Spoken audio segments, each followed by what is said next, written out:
పితా పుత్ర పవిత్ర ఆత్మ నామమున ఆమేన్. క్రీస్తునాని యందు ప్రియ సహోదరి సహోదరులారా, ఈరోజు మనము గోధుమలు కలుపు గింజల యొక్క ఉపమానాన్ని గురించి మనం ధ్యానం చేస్తూ ఉన్నాము.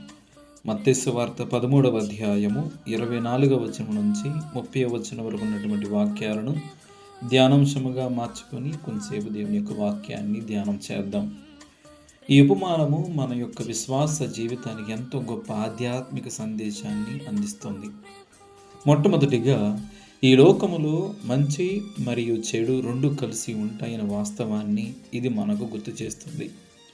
యేసు చెప్పిన ఉపమానములో గోధుమలు కలుపు గింజలు ఒకే పొలములో కలిసి పెరిగినట్లే నేటి ప్రపంచంలో కూడా మంచి వ్యక్తులు, చెడు వ్యక్తులు, సత్యం మరియు అసత్యం, నీతి మరియు అవినీతి ప్రక్కనే కనిపిస్తాయి.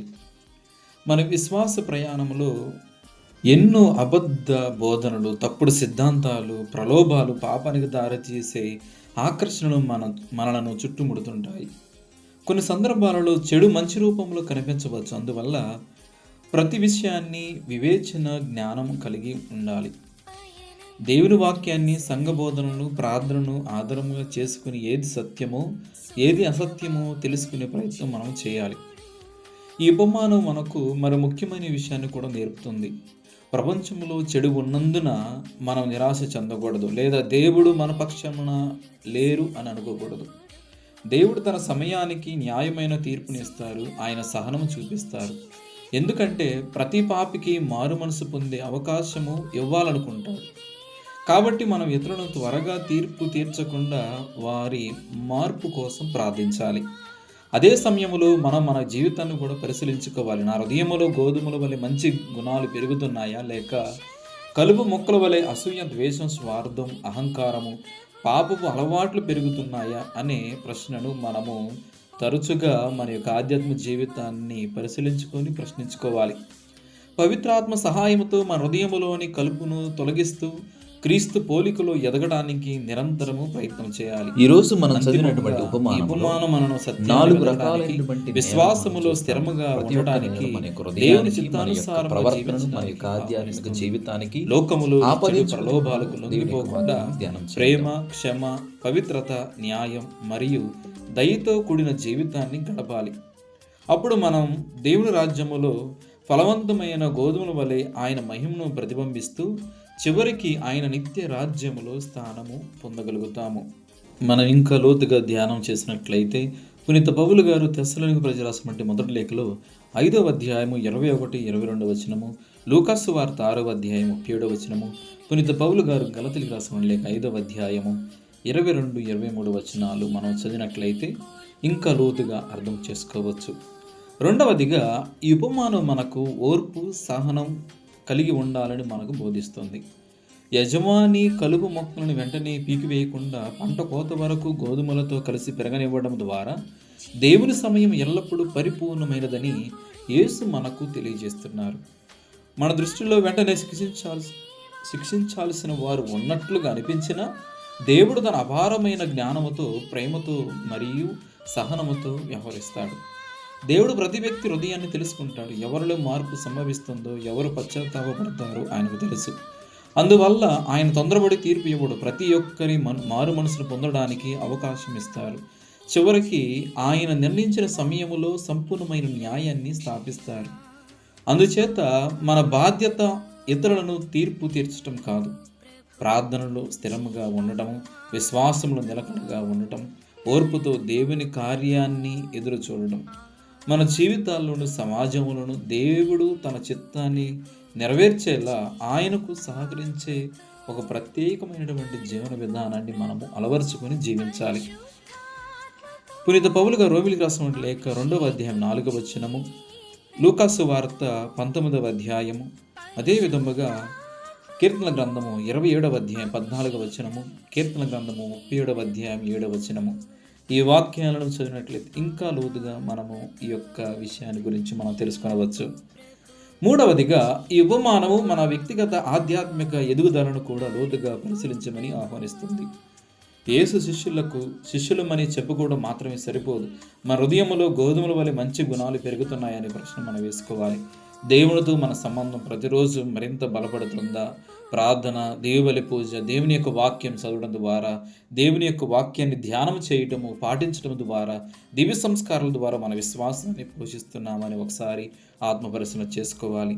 ప్రేమ, దయ, కరుణ, వినయము, క్షమ, నిజాయితీ, సేవాభావం వంటి సువార్త గుణాలను పెంపొందిస్తున్నాము లేదని ఒకసారి ఆత్మపరిశీలన చేసుకొని, లేక మనం ఎక్కువగా అసూయ, కోపం, స్వార్థం, ద్వేషం, గర్వం, నిర్లక్ష్యం వంటి కలుపు మొక్కలను మన హృదయములో పెంపొందించుకునే విధముగా, పెంచే విధముగా మనం జీవిస్తున్నాము లేదని ఒకసారి ఆత్మపరిశీలన చేసుకోవాలి.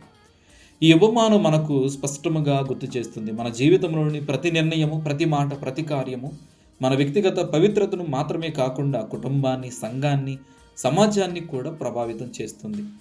మనం క్రీస్తు శిష్యులుగా జీవించినప్పుడు మన జీవితం ఇతరులకు వెలుగుగా మారుతుంది. మన ప్రేమ ఇతరులను దేవుని వైపు నడిపిస్తుంది. మన క్షమ శాంతిని కలిగిస్తుంది. మన సేవ దేవుని రాజ్యాన్ని విస్తరింపచేస్తుంది. అందువల్ల ప్రతి ఒక్కరము కూడా మన జీవితాన్ని రోజు పరిశీలిస్తూ పవిత్రాత్మ సహాయంతో హృదయంలోని కలుపును తొలగించి గోధుమల్ని సమృద్ధిగా ఫలించే విశ్వాస జీవితాన్ని గడవడానికి కృషి చేయాలి. అప్పుడు మన దేవుని మహిమను ప్రతిబింబిస్తూ చివరి కోత సమయంలో ప్రభు తన గాదిలో చేర్చుకునే మంచి పంటగా నిలుస్తాము. పునీత పౌలు గారు కొరింథీయులకు రాసిన 2వ లేఖ 13వ అధ్యాయము 5వ వచనము, పునీత పౌలు గారు గలతీయులకు రాసిన లేఖ 5వ అధ్యాయము 23వ వచనము, పునీత పౌలు గారు ఎఫెసీయులకు రాసిన లేఖ 4వ అధ్యాయము 22వ వచనము, ఈ వాక్యాలను చదివినప్పుడు మనకు ఇంకా లోతుగా అర్థమవుతుంది. చివరిగా ఈ ఉపమానము దయ, కరుణ, ఆశ మరియు నిరీక్షణతో జీవించడానికి మనను ప్రోత్సహిస్తుంది. ఈ ప్రపంచంలో చెడు ఎక్కువగా కనిపిస్తున్నప్పటికీ అది అంతిమ విజయము సాధించిందని ఈ ఉపమానం మనకు ధైర్యాన్ని ఇస్తుంది. దేవుని కరుణకు, క్షమాపణకు హద్దులు లేవు. ఆయన ప్రతి మనిషి రక్షింపబడాలని, సత్యము తెలుసుకొని మారు మనసు పొందాలని కోరుకుంటాడు. యజమాని పంట కోత వరకు గోధుమలను, కలుపు మొక్కల నుండి వేరు చేయకుండా ఓర్పుతో ఎదురు చూసినట్లే దేవుడు కూడా ప్రతి పాపికి పశ్చాత్తాపపడటానికి, మారు మనసును పొందడానికి, తన జీవితాన్ని మార్చుకోవడానికి విలువైన అవకాశాలను దయచేస్తాడు. దేవుడు శిక్షించడములో తొందరపడడు, రక్షించడములో ఆనందిస్తాడు. అందుకే ఆయన కరుణతో మన కోసము నిరీక్షిస్తాడు. ఈ ఉపమానం మనకు ఒక గొప్ప ఆధ్యాత్మిక పాఠాన్ని నేర్పుతుంది. మనం ఇతరులను త్వరగా తీర్పు తీర్చకూడదు, ఖండించకూడదు. చాలాసార్లు మనకు కనిపించేది బాహ్య ప్రవర్తన మాత్రమే, కానీ వారి హృదయాన్ని, వారి పోరాటాలను, వారి బాధలను దేవుడు మాత్రమే పూర్తిగా తెలుసుకుంటాడు. అందువల్ల క్రీస్తు శిష్యులుగా మనము తీర్పు చెప్పే వారిగా కాకుండా దయ చూపే వారిగా, క్షమించే వారిగా, ప్రార్థించే వారిగా ఉండాలి. మనకు అపకారం చేసిన వారి కోసము కూడా ప్రార్థించాలి. విశ్వాసం నుండి దూరమైన వారి కోసం ప్రార్థించాలి. పాప జీవితంలో ఉన్నవారు దేవుని ప్రేమను అనుభవించే మార్పు చెందాలని వేడుకోవాలి. ఎందుకంటే ఈరోజు కలుపుగా కనిపిస్తున్న వ్యక్తి దేవుని కృప వల్ల రేపు సమృద్ధిగా ఫలించే గోధుమగా మార్చవచ్చు. దేవుని కృప ఏ హృదయాన్నైనా మార్చగలదు. అదే సమయంలో ఈ ఉపమానము మనలోని ఆశను నింపుతుంది. చెడు ఎంత బలంగా కనిపించినా చివరికి విజయము దేవునిదే. సత్యము అసత్యముపై, ప్రేమ ద్వేషంపై, వెలుగు చీకటిపై, జీవితం మరణంపై విజయం సాధిస్తుంది. దేవుడు తన సమయానికి ప్రతి అన్యాయాన్ని సరిచేస్తాడు. నీతిమంతులను ఘనపరుస్తాడు. తన రాజ్యాన్ని సంపూర్ణంగా స్థాపిస్తాడు. కాబట్టి మనం ఈ లోకంలో పరీక్షలు, శోధనలు, అన్యాయాలు మరియు సవాళ్లు ఎదుర్కొంటూ విశ్వాసంలో స్థిరముగా, ప్రార్థనలు పట్టుదలగా, ఆశలో ఆనందముగా, ప్రేమలో ప్రతిఫలముగా, ఫలవంతముగా జీవించాలి. దేవుని కృప మనను నిరంతరము మార్చి ఆయన ప్రేమను, కరుణను, క్షమను, శాంతిని ప్రపంచానికి అందించే సాధనాలుగా తీర్చిదిద్దాలని ప్రతిరోజు ప్రార్థించాలి. మన జీవితాలు గోధుమల వలె దేవునికి ఇష్టమైన ఫలాలను పండిస్తూ ఆయన రాజ్యాన్ని ఈ భూమిపై నిర్మించే సజీవ సాక్ష్యాలుగా మారుదాం. పిత, పుత్ర, పవిత్రాత్మ నామమున ఆమేన్.